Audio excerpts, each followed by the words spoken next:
All right, let's jump right in. We throw around the word research all the time, but what does it really mean? It's not just one thing, it's a massive toolkit for figuring stuff out.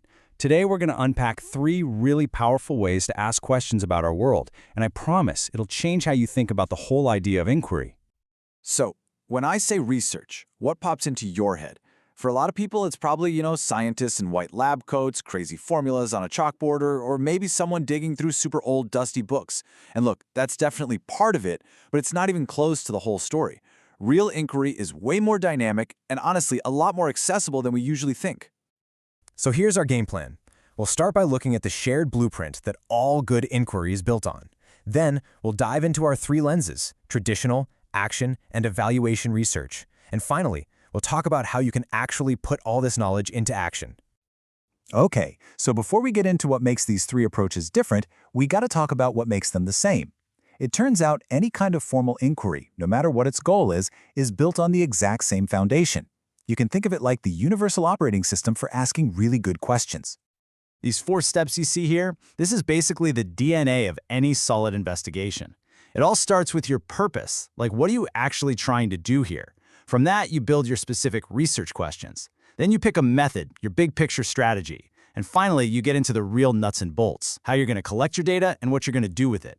Every single approach we're about to cover is built right on top of this framework. First up, we've got traditional research. Now, I love this one. I like to call it the explorer's approach. This is for the person who looks at a map of everything we know, finds the blank spots, the uncharted territory, and is just driven by a pure desire to know more. So the main goal here isn't to fix some immediate problem. It's about contributing to the big, collective pool of human knowledge. It's about building on what other people have already figured out and adding one more new piece to the puzzle for everybody. And the path is pretty straightforward. The explorer finds that gap in our understanding, they do the work to fill it, and then they share what they found with the world. Think about an astronomer who discovers a new planet. They're not trying to fix space, right? They're just mapping it. And because they did that, future explorers can ask even deeper questions. All right, now let's switch gears completely and look at our next lens. This is action research. And if the first one was the explorer, this is the mechanics toolkit. This isn't about mapping the unknown just for the sake of it. This is about popping the hood on a problem, figuring out what's wrong, and getting a fix in place, like right now. With this one, the focus is 100% on the practical. It's a super targeted investigation into a real-world problem happening in a specific place, a classroom, a company, a neighborhood, and the whole point is to come up with a plan to make things better immediately. The process is really direct. You spot the problem, you research why it's happening, and then you develop a plan to fix it. So imagine a manager who sees her team is always missing deadlines. She could do some action research, find out there's a communication breakdown, and then put a new daily check-in system in place. See? The outcome isn't some grand theory about deadlines, it's a concrete plan of action. And that brings us to our third and final lens, program evaluation. I like to think of this as the coach's playbook. A good coach doesn't just draw plays and hope for the best. Nope, they watch hours of game tape to see what's working, what's not, and how the team can get better for the next game. That is exactly what evaluation is all about. This kind of inquiry boils down to one critical question. Is this thing we're doing, this program, this new policy, whatever, is it actually working? It's a systematic checkup on a program's value and its effectiveness. And the goal isn't just to give it a thumbs up or a thumbs down, it's to improve it, develop it, and really understand it. So the coach assesses how the program is doing, all with the goal of making it better. The whole thing wraps up with a clear plan for how to use what they've learned.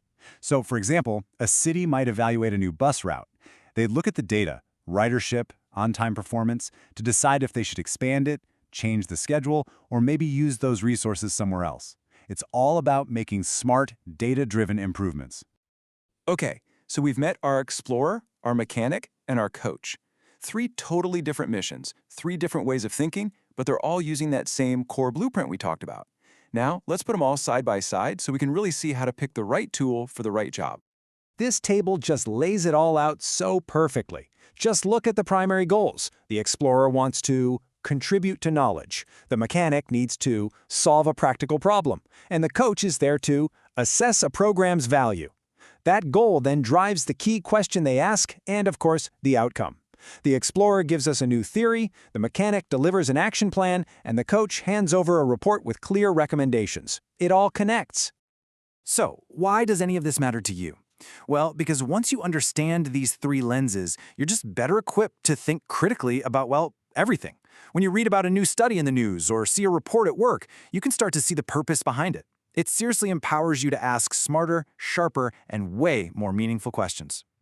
Which leaves us with one last thing to think about. Take a look at your own world, your job, your community, maybe even a personal goal. Is there a blank spot on the map you want to explore, a nagging problem that needs a mechanic, or maybe a program that could really use a coach? Just thinking about it this way is the very first step in turning your own curiosity into real action.